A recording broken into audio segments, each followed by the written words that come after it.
So I've got my good friend Dan Smith on the podcast today, and we're going to talk about everything from health, from immune system, from habits and routines, from how to keep sane during the lockdown and during this coronavirus.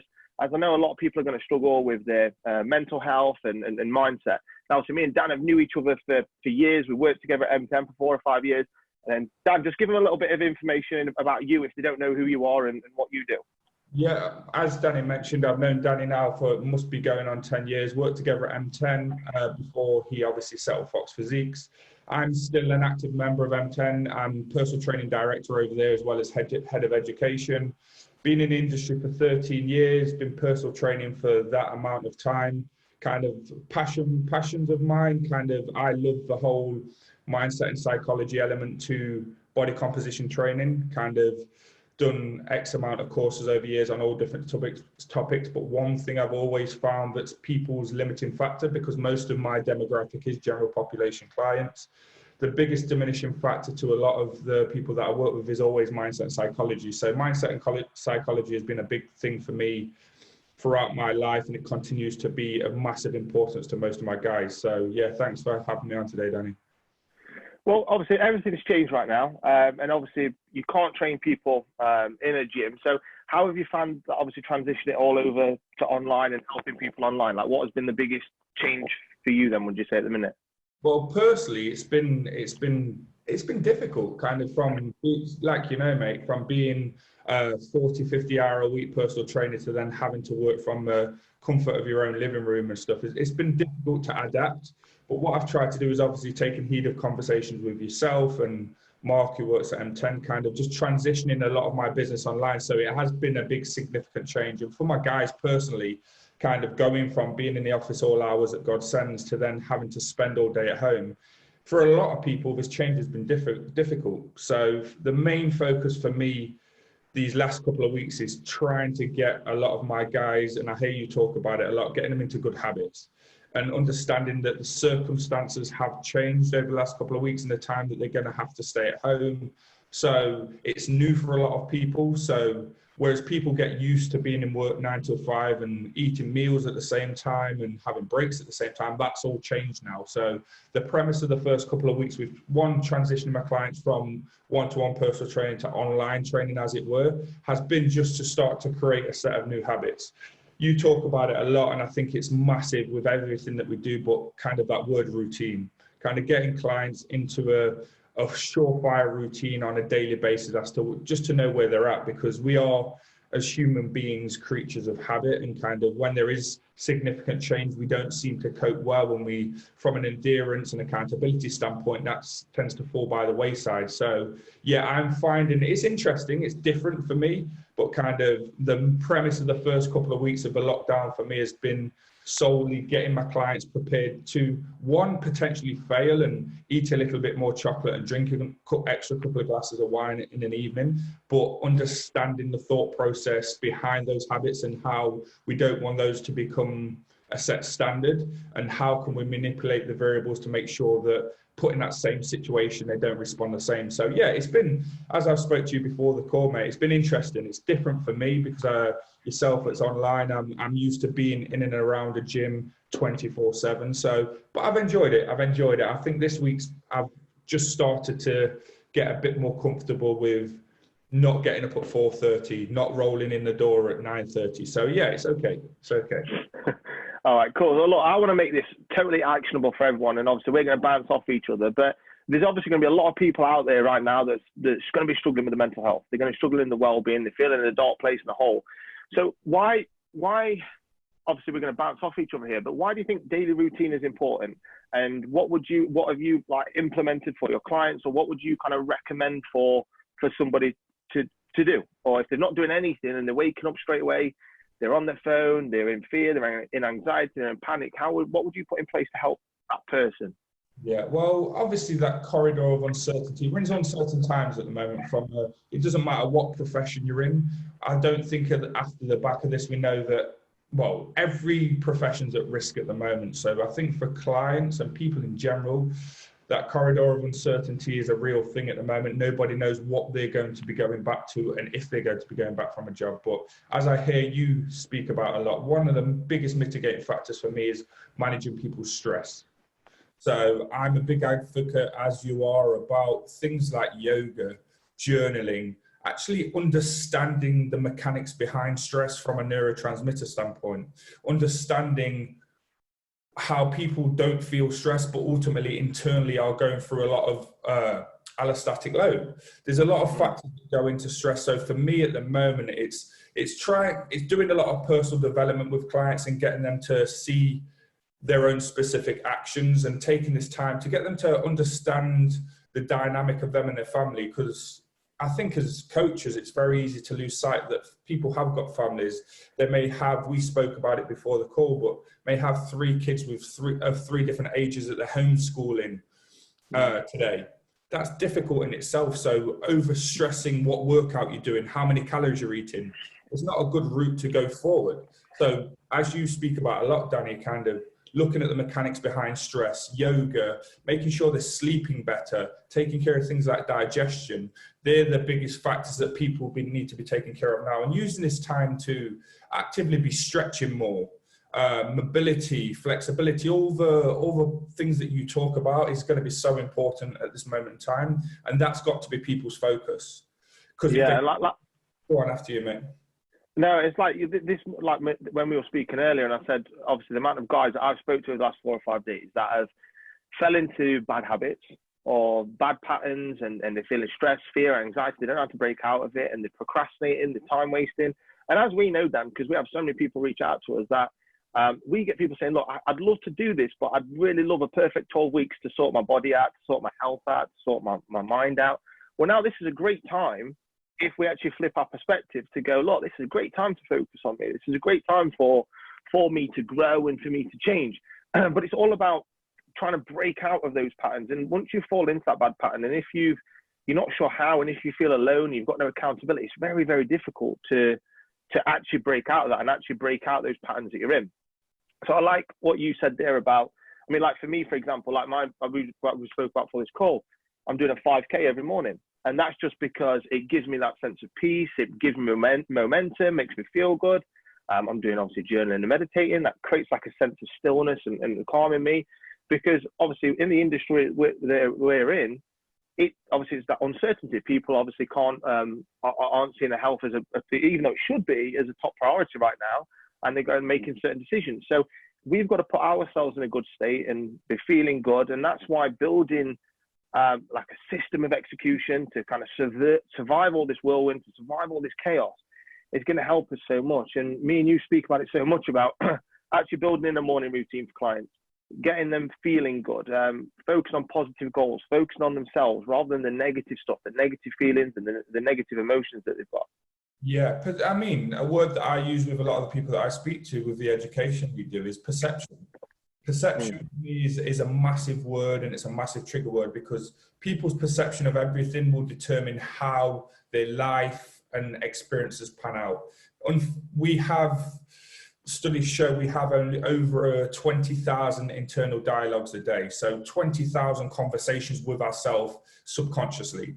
So if they are all negative, and ultimately everything that happens, I'm a big believer in positivity breeds positivity. So like I'm trying to do with a lot of my guys, yes, we're in uncertain times at the minute, but that doesn't mean, as you quite rightly said, that doesn't mean that everything's gone to shit. You can use this time effectively and positively. Like, I mean, I've just signed up this morning to three courses, online courses that I want to do that I've been putting off for so long because I've been so busy with work. So I'm choosing this opportunity to, one, make sure all my clients and everybody that I work with are secure, happy, and progressively moving forward. But then I'm taking a lot more hours to myself, whereas previously I wouldn't have been able to do that self-care. I wouldn't have been able to do things that make me happy and that I enjoy because I'm so busy doing everything for everyone else. So in a sense, kind of seeing this scenario as an opportunity as well. And it's how you personally choose to perceive this situation. Yes, it's not great, and people that are losing wages and having to take pay cuts, I understand, but that's only the monetary aspect of what we're doing. There's been a lot of relief that's been offered by the government for people that are in employment and things like that. So it's not all bad, but people will choose to say, oh my God, it's terrible. It's, in retrospect, I'd argue with the fact that what we're going through at the moment is not terrible. It's a momentary kind of hiccup where how you choose to see this is so important. I mean, but as society, unfortunately, we're in quite a moaning negative culture at the moment, whereas I'm very much kind of, I don't really deal with too much negativity. I'm not interested in it. I will always try to look at the positive from every negative situation. And then this is one of those instances. You spoke about it. You're using the time effectively to progress you personally, but also professionally as well. And it's important. 100%. And this is a time that we can see, if we can see this opportunity, we can change our businesses around. We can actually improve certain aspects of our businesses. Or if it's somebody that needs to transform their health, or they've wanted to take control of their mindset, they've wanted to listen to those books, or listen to those audiobooks, or read those books, or go on courses like you, there's going to be two different types of people. There's going to be one person that sees the opportunity in this, that comes through the other side, they feel great, they spend loads of time growing themselves, and they come through a different person. And you've got the other type of person that wish they would have done something, that spent time on Netflix, on YouTube, playing Xbox, playing Football Manager, and they've not got anything done.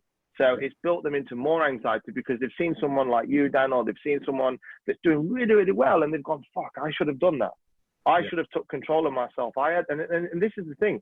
This is all that's in our control. I put a post out the other day. We have got decision now to go, right, am I going to grow, or am I going to kind of fall back? And that's what we're going to kind of see over the next 12 weeks. And I encourage everybody that's listening to this to make a decision, go, you know what? I am going to be a leader, and I am going to grow, and I'm going to move forward. Yeah, because I was talking about to a coach the other day, and you're probably in the same boat. I spoke to you the other day and was talking about potentially our industry, the personal and online training industry, is very volatile at the moment. I've spoken to a lot of coaches the last couple of weeks, and they've used the phrase, we are a luxury. And I've said to them, I don't ever foresee myself as a luxury. As a coach, I'm an essential part of people's life, and I know you feel the same. As soon as coaches we see ourselves as a luxury, we're doing ourselves a disjustice, because we'll talk about it in a second, but the importance of health at this moment in time is so important. And what are we big advocates of? Health. So kind of I'm almost a link that stops people from having to go and see doctors, from having to go in to see specialists because they've injured themselves. By going to see all these advanced professions, I'm the mitigating factor as to why they don't have to. All the advice that I've been giving my clients has been about strengthening their immune system, inflammation, stress management, all factors that are going to go into, if they did unfortunately contract COVID, that are going to be the factors behind whether they do suffer severe symptoms or the minimalistic symptoms. So a lot of trainers I've spoke to over the last couple of days kind of say, oh, we're in luxury and we're the first to leave. But what I speak to a lot of my clients about is what sort of value are we offering our clients? Because I'm such an integral part of a lot of my clients' life. And that's not me being egotistical or boasting. I'm an important part because, as I said, we are the bridge that stops our clients having to see doctors and getting ill and seeing physicians when they get injured. And going back to my original point of perception, I could easily say, oh, well, nobody wants a personal trainer at this time. Yeah. Not no money, losing money. But I choose to say, well, everybody needs me right now. And every day I wake up, I'm thinking, right, who needs me today? Who needs my help? Hopefully this kind of podcast today is going to help a lot of people. Yeah. So I never undersell kind of my benefits to people. And it's so important. It is down to kind of how you foresee circumstance. Yes, and exactly that, mate, because you're giving so much more than just a home workout. You're not giving just a home workout. That's like surface level shit that might help someone, but anyone can get that off YouTube. Anyone can get that off Facebook. Well, just you actually give a lesson at 9 o'clock. But yeah, do you know what I mean? Like you're building in that social support. You're building in that help, that person to talk to, that mentor, that coach, that guidance, that support. And that's what a lot of people need right now, especially in times of isolation and being on their own. They haven't got community. They haven't got connection. So to have someone like you or me in their corner going, look, we're here for you. We're going to help you through this. We're going to guide you not only with your mind and your well-being, but also with your body and also with your health. And I think that's super important that everybody sees it as that right now, because no one cares about the body right now. No one cares about being shredded. It's about protecting that. It's about putting a bulletproof armor around that. And I think that's what most people really need to see. And that's why they need a coach right now to actually guide them and mentor them to take them to that place. Yeah, because what's the number one factor that we offer guys that's so undersold is accountability. Accountability and being accountable to somebody. We as coaches, you quite rightly said, kind of, when left to our own devices, yes, we had I mean, me personally, you know me, Danny, I love cookies. Left to my own devices, I'd eat a pack of cookies every night. But just even at the highest level, kind of accountability is less and less and less for some people. So people that aren't into the fitness realm, people that aren't into exercise and diet and all those kind of things and nutrition, mindset and psychology, they're going to be the people that need accountability the most. And it's not a case of a stick, but yeah, I totally agree with you. Kind of this moment in time, people will need us more than ever. And that's not a nasty thing to say, because in all essence, all we're trying to do is help people live the best version of themselves. 100%. All right, so let's try and see if we can come up with, because I wanted this to be actionable for people as well. So if we, obviously, but everyone wants to keep sane right now, and let's say somebody can't afford a coach, they can't afford a mentor, they can't afford someone to guide, help them. So let's try and list about 8 to 10 things that we think that could really help someone keep sane during lockdown. What would you look at for someone? What are the top 5, 6 things? And I'll add to those as well. Well, first thing will be every night before you go to bed, set a routine for the next day. So not every single hour, but most of the day, plan it out how you want to live it. So put in there stuff that's potentially, if you've got children, that's helping the children, maybe helping your spouse or significant other, and some of the things that are going to satisfy yourself. It's important to have something that's going to satisfy yourself in there. Second of all, I'd probably state water. Hydration at this moment of time is going to be king. So one of the biggest tips for anybody looking to lose weight, I say, is drink more water, stay hydrated. We know the body is a Get a keg with electrolytes. Yeah, I've got mine here. So kind of, yeah, stay hydrated. A third thing from a food perspective is, I know it's difficult at the moment, but try to eat single ingredient foods. Don't be that lazy kind of, or if you can't cook, learn to cook. Kind of, but single ingredient food. It doesn't have to be bodybuilder-esque chicken, rice, and broccoli, but get experimental with herbs and spices and different meats and fishes if you can get your hands on them. So, and bring the whole family in to cook. So either learn to cook or make sure the food that you're eating is great. A move, kind of, I say to all my guys, if you're not going to train, that's fine, but go out for a walk. You take advantage of the government guidelines of going out for 1 bit of fresh air a day, and make sure you go out for your 5K run. I like to go out for a walk first thing, and it's probably 45 minutes of kind of a fast-paced walk with my headphones in, just to almost reset myself and get myself ready for the day. So get some fresh air in your lungs.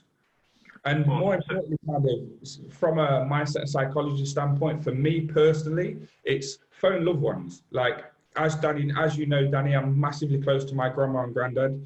Kind of in this time where they're in isolation on their own, I make it a point that I will phone them every single day at the same time, speak to them, even if it's just a how are you, kind of it sounds quite hippie, but tell loved ones that you care, because this is a moment, this is a time where you've got a lot more time on your hands, and unfortunately through this crazy thing called life, you lose contact with friends and family and loved ones, and you don't speak as much as you'd like to. But I hope for a lot of people, this kind of virus has kind of shown people how close they are to people. So kind of from a mindset, psychology, and a help standpoint, kind of phone your nearest and dearest and speak to them. I know a lot of people use house party. I've not been on it myself, but have contact time with people that you care about, because I know firsthand, staying inside 4 walls and not speaking to anybody and just texting people is not enough. These Zoom calls that we have, phone people and actually hear the color of their voice. Kind of, it's so important to have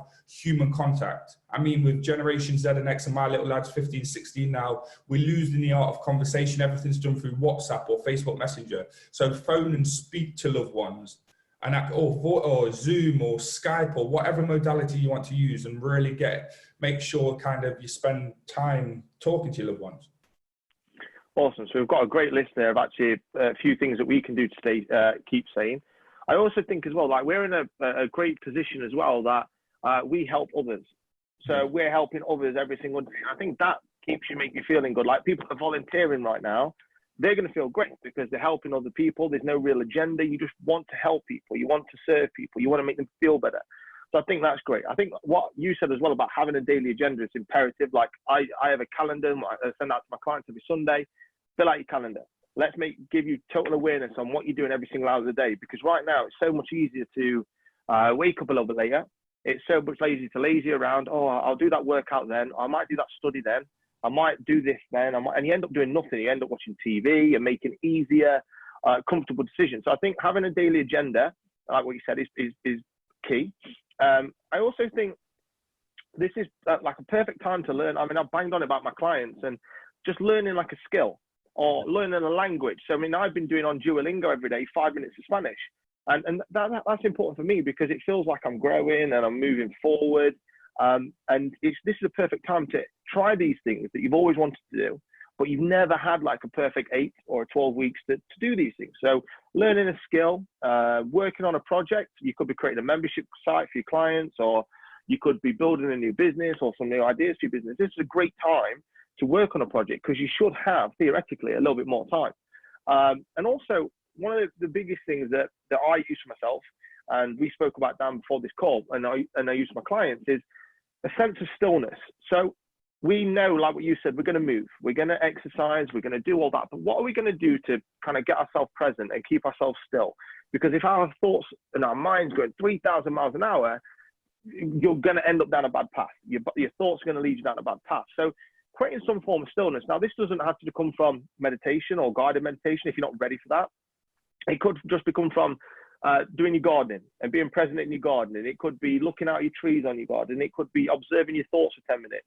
It could be visualizing your future. Whatever it is, it's creating a sense of stillness for you on a daily basis. Because if we wake up, we're in the same thoughts, the same patterns, the same values, you're going to keep feeling the same. It's like almost like Groundhog Day. And it's just going to keep building and building and building at worse. And a lot of guys, I feel, a little bit, they don't really want to do the stillness work, or they don't want to do the journal or the meditate. It's a little bit like, oh God, I don't want to do that. Should I really do that? But actually, when they do implement it and they do put it in place, and like me and you that run our own business as well, you need that. You need that sense of still to calm you, to bring you back to center when everything else is going crazy. So I think putting a sense of stillness in there as well will work really well. Yeah, I totally agree. Kind of one thing I do with a lot of my guys is I say to a lot of the people that I work with is you're only as strong as your weakest link. So vulnerability is a big thing that I speak to my guys about, and we all want to be then macho, not just guys, but females. Everybody wants to be the best and kind of is scared of being vulnerable to show people their weakness. But I'd use this as a time for people to kind of execute vulnerability and actually understand what is their limiting factors, what are holding them back from greatness. Because I was listening to a podcast just this morning, and kind of the only thing that will ever hold somebody back from achieving or being the person or doing the thing that they want to do is themselves and their mind. So I'm with a lot of my guys, I'm massive on vulnerability and kind of understanding, because if we can be open enough to identify and understand our weakest link, there's room for growth. Nobody's perfect. Nobody knows it all. In any field that you're in, you're not the best. You don't know everything. There's always more to know. There's always extra. So exercising vulnerability for a lot of guys, and actually being very honest with yourself about maybe your weaker points, things that you aren't doing, things like, again, parenting, like it's a big important. And I think a lot of people I'm speaking to have grown a newfound respect for teachers over this period of time. They realize how kind of stressful their kids can be. So they're showing a bit of vulnerability in regards to, shit, maybe I need to do a little bit more with the children and things like that. But I don't see it as a bad thing. People always see vulnerability as a bad thing, but I think kind of it's a great way for, especially my guys that I work with, it's a great way for them to grow. And like we said earlier, just stress less, sleep more. They're two big factors that go hand in hand with any form of weight loss or kind of results that we want to achieve. Going into your kind of being still, stressing less and sleeping more is going to be important at this moment in time as well. Yeah, I agree. I love that, obviously, about the sleeping more as well, like having a great sleep pattern and a sleep routine, which we can touch on in a minute. But I like what you said then as well about the vulnerability. And I think like a lot of guys probably aren't ready, especially if you've got a guy as a coach or whatever, or they not feel quite comfortable in talking to the friends because of what if they're going to judge them about how they're actually feeling. And obviously we've seen what's happening with the depression rates, with the anxiety rates, with the suicide rates with guys. And I think if they haven't got anyone to talk to and they're on their own, and a great gateway to actually getting started on all this stuff, and is journaling. And for me, like I said to all my clients, and I've told you, like me and you spoke about a lot, Dan, is that every morning I kind of brain dump my thoughts. I don't judge them. It's just like, well, okay, what am I nervous about, anxious about, fearful about? What am I not liking at the minute? Even though what I'm grateful about, whatever it is, I just kind of write it down. But then you can almost objectively observe it and just go, all right, well, why has that got a hold on me? Why is that such a big thing? Like, why is that causing me so much angst or anxiety? And then obviously, once you've got all that down and you do that daily, you start to notice that your brain becomes a little bit clearer. Your brain health starts to improve. And then you can be like, right, okay, now I feel confident in maybe showing this to someone or talking to this about someone. So I think 100%, I like what you said there about vulnerability. And I think actually, if you're not ready to talk to someone, journaling would be a great way of just brain dumping everything out. They haven't even got to talk about the future goals or anything like that. Just brain dump everything that's out on there. And I think it will help a lot of people. Yeah, 100%. I totally agree. Okay. All right. So right now then, so let's say, for example, somebody's got poor health, right? Or somebody is worried about their immune system, right? What are the few things that we can focus on to help with the health? And what are the few things that we can help to do with their immune system? What are the things that you look at for your clients right now? Like, what are the top things that you've said, right, this is a non-negotiable that you've got to do every single day? Well, it's been banded in the government for the last few days, and I had this debate with somebody the other day, is everybody's being told to wash their hands, wear gloves when they go to the supermarket, put the hand over their mouth when they cough, and all this shit that they're being told what to do. But in my opinion, that's something you should do as standard. Washing your hands kind of every time you go to the toilet should be done as standard. So the government are giving out guidelines, but there's been no talk for me from a kind of nutritional health aspect as to for people to protect their immune system. People are being informed that this COVID is a viral infection, that and how it works on your immune system, and it downregulates and obviously gets into your cells. And there's been a lot of information bandied about COVID, about what it is and how it affects you, but there's been no support from an immune system standpoint. I mean, people have spoke about vitamin D, and certain supplements that people don't get enough of in this country, we know anyway. But for me personally, the main focus from a micronutrient standpoint has been getting good quality nutrients into their diet. Where available, plenty of veg, greens, drinks if necessary that have got a lot more micronutrients in, single ingredient food, a massive rotation of protein, carbs, fats, and fiber, and really being expansive in the different colors of vegetables that they're eating, staying hydrated.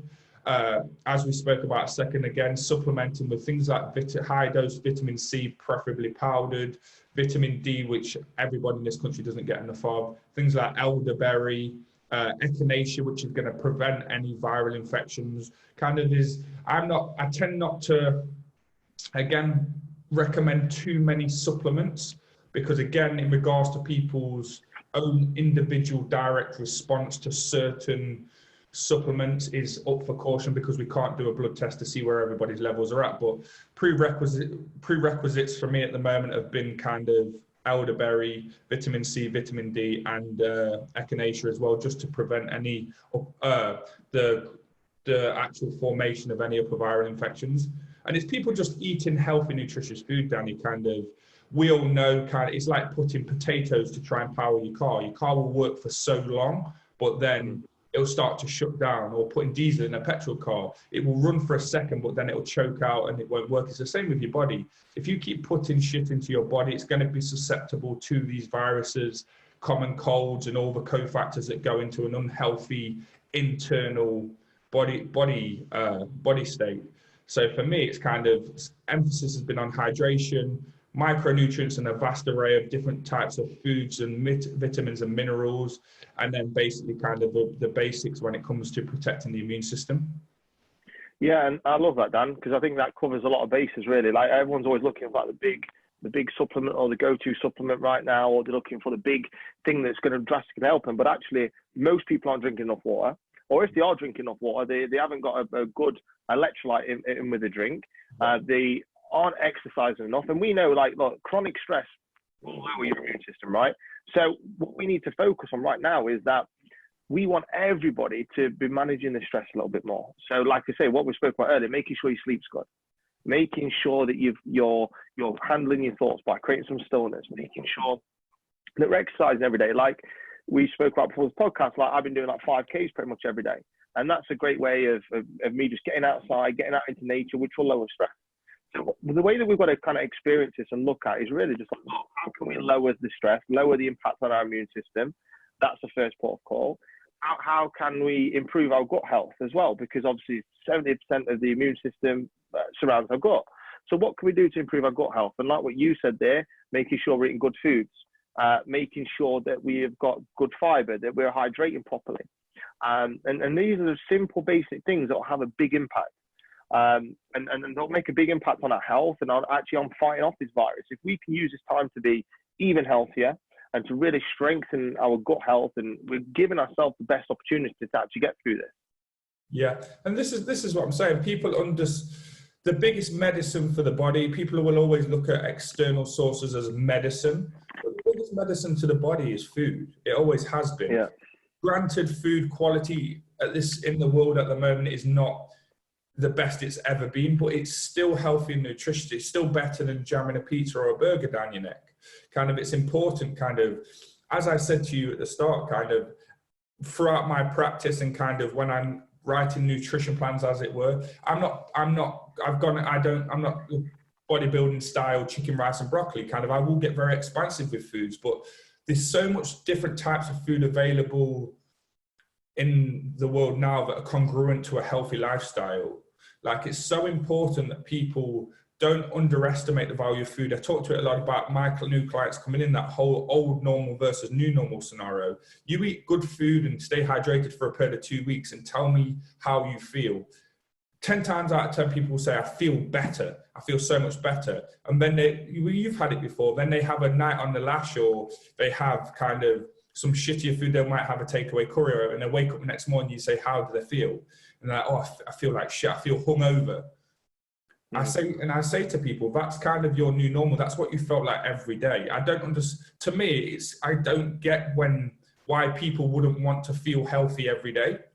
And that's not me trying to impose, oh, I need you to be really strict and you're never allowed to drink again, or you're never allowed to have a curry. Of course you are. Kind of as part of a health, we're trying to create sustainable habits that last for a lifetime. To expect us not to go out and have a beer every now and again, that's impossible. It's never going to happen. We are human beings. But kind of getting people to understand themselves a little bit better and how they feel when they feel good is so important. And this is a great opportunity with what we're going through for people to actually feel good, feel less stressed, feel like they sleep more, feel more hydrated, and feel actually like they've got more energy. Kind of, I'm the same now. I'm sleeping more than I ever have. I'm doing all the right factors because I'm not at work 24/7. So I've got all this build up energy and I can't leave the house. It's crazy, but kind of how I feel compared to how I would feel if I'm working a 80-hour week, it's totally different.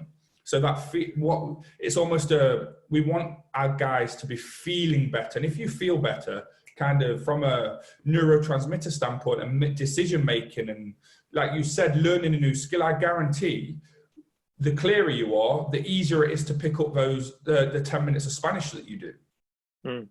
100%, because you're in a better position from a clarity wise. So you actually learning that Spanish compared to if you was to have 10 jars the night before in a curry and then try to learn Spanish the next morning. You'd feel totally different and you'd not take half of it in, because your chemical reactions and your brain is kind of, your gut is your second brain. So the amount of kind of neurons in your gut is just as many, if not more, than in your brain. So kind of that correlation between gut and brain is so important.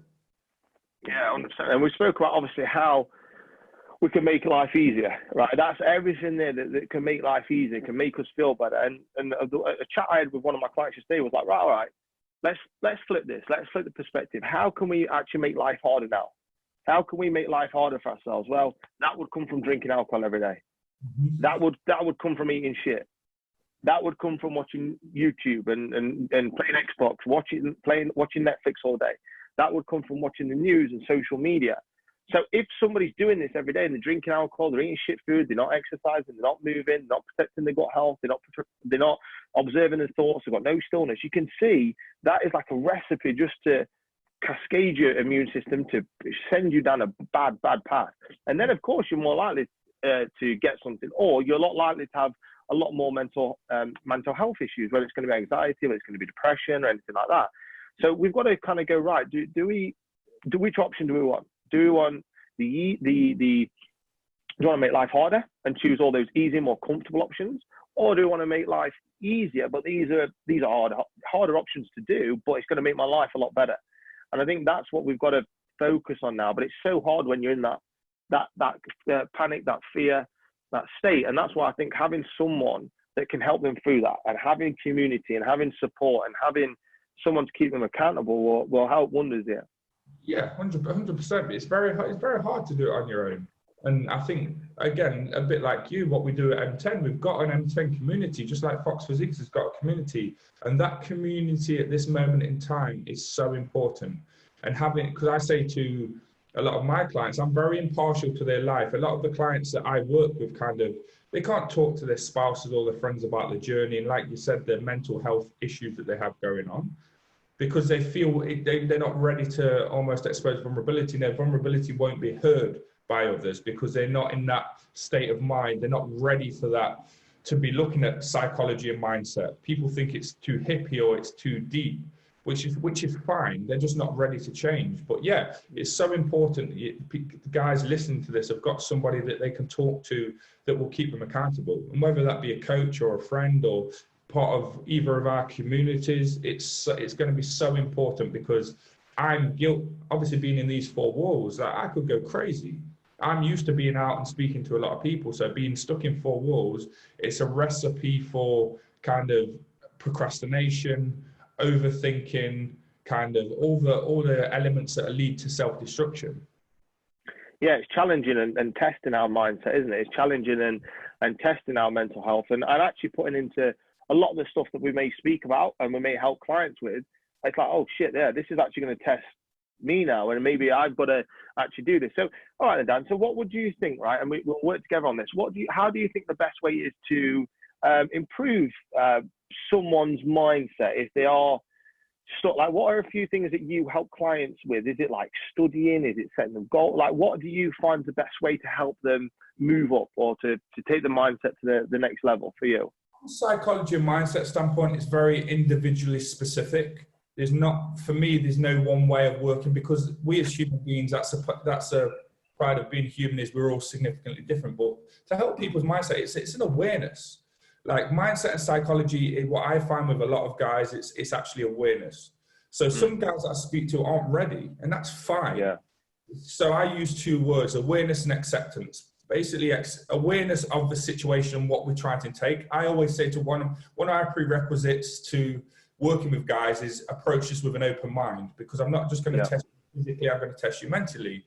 And I'm very straight speaking, straight off the hip. I say the things that a lot of people would say, oh, I'm not doing that, because it's important, because I like to test people and how strong they are, because unfortunately, most of the people that I find are very mental, not everybody, but a lot of people are mentally weak. And they're in a bubble. They're in a bubble at the moment where they don't want that bubble to be popped, because it will show vulnerability. So to improve mental health, there's a book that I recommend to everybody if people are reading, which is Psycho-Cybernetics by Maxwell Maltz. I've been recommending that for the last 3, 4, 5 years. And it's a fantastic book about kind of, when people say, what is a book about? I would hope that when they read it, they can attribute it to them somehow. So for people, it's an easy read as well, isn't it? Yeah. So people that read Psycho-Cybernetics by Maxwell Maltz. Alternatively, for me, it's just being able to be in someone's presence and just getting them to almost have an acceptance and awareness of their position. And if at any point they're unhappy with where they are in, whether that be life, home, work, kind of all the different factors that go into that 360 life, what can they change? So almost for me, from a mental health, people have got to be open to change. A lot of people, you can't change somebody that's not open, and I'm not the type of coach that will kind of try to change somebody that doesn't want to be changed. If they're kind of resisting, I put it on the back burner and we'll work on other mechanisms. Whereas kind of changing somebody's mindset is totally down to the individual. And if you're ready to change, there's routes that we can go down. There's the journey of personal development, there's self-discovery. There's so many different types of routes, some more aggressive than others and some kind of more hippie than others. So there's a lot of different routes that I go down. There's never really one way, one size fits all. But the main thing, if people want to improve their mindset, is having an openness to vulnerability and being strong enough to accept that, shit, I'm not very good at that, or I've not tried hard enough of that, or I'm not putting enough of that. How I break basically everything up here, I put it into 3 parts. So we use it at M10. It's a format that Mark uses and we use is personal, professional, and physical. And of those 3 parts, how much are you putting into each part? Because it's okay for me to not be putting as much into personal if professional and physical is where my values lie at the moment. And from a physical standpoint, my own body, if my physique's not improving, is that because I'm putting more into personal and professional, which is fine, but it's having a broad understanding of which part you're preferencing at the moment and where you're going to put your attentions. So it's a book called The Values Factor by John Demartini. Dr. John Demartini is a good book because it talks about people's highest values. So for me, with a lot of the guys I work with, what are their highest values? Is it money? Is it happiness? Is it their own physique in regards to their body? Is it being disease or injury free? Kind of, it's just being able to decipher people's highest value. And then from that point, we can start to micro-engineer kind of a plan moving forward for them. I like that because obviously a lot of people right now are going, right, I'm going to take a different action, right? I'm going to go and try all this stuff that Dan's been talking about. I'm going to do all this. But they haven't got that awareness or acceptance of actually what's going on. So they might do it for a week or 2, or they might try it and go, well, that didn't work for me, because they actually haven't got like awareness of actually where they're at, and they haven't accepted where they're at. And like I say, we spoke about earlier on this podcast, but I think a great way as well of creating an awareness is just sitting there, observing your thoughts, or you can actually just get your journal out, brain dump everything, talk about your future self, find out where your problems or your pains have been, because this will start to create you more awareness, and you can take responsibility of that and then go, right, okay, this is where I'm at, this is why this has happened, I accept it now, this is who I am. Then you can take a different action. But if you don't do that and you jump straight into another program, or you jump straight into another coach, you'll soon go, well, that coach worked very good, or that program didn't work, because you haven't ever accepted the fact that, oh, well, this is down to me. I've never took responsibility for this. And we obviously know that, Dan, when people have come to our programs, you'll get 80 to 90, you'll get so many people, great results. And it'll always be the 1 or 2 that just don't get results. And it's always somebody else's fault, because they've never took awareness, or they haven't had the chance to spend the awareness on themselves and work on themselves, and they've never accepted where they're at is down to their responsibility. And once they've done that, they can then start to go, you know what? All right, cool. Yeah, because people's limiting factor is always themselves. I say to my clients, I don't fail. The systems that I've created over 12 or 13 years of being in the industry, I don't fail. Your ability to perform certain tasks is what will fail. Your ability to stick to a diet, your ability to train, your ability to foresee that you are the limiting factor. And I think it comes down to a few years I struggled with this as well, is being honest with myself and the type of person I am. It sounds very hippie to people that aren't open to it, but having an honest awareness of yourself and being honest about who you are. Because the moment I've started to make changes to who I am, my life's just kind of improved. And people will always like you said, people say, oh, I want this. But then you say, why? And you go a bit deeper into your question, why? You just keep asking why. And it turns out they don't actually want it. It's just a smoke screen for something. A lot of people just want to, like, of people I spoke to,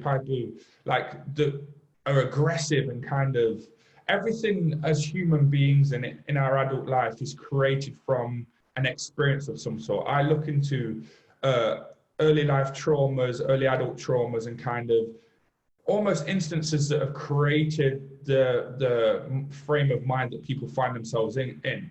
People are very self-destructive because of experiences that have happened to themselves. And I'm going a bit deeper into the stuff now, but people don't understand kind of how impactful early life kind of things have had. And you probably see it a lot, kind of people's ability, people that have been overweight for long periods of time.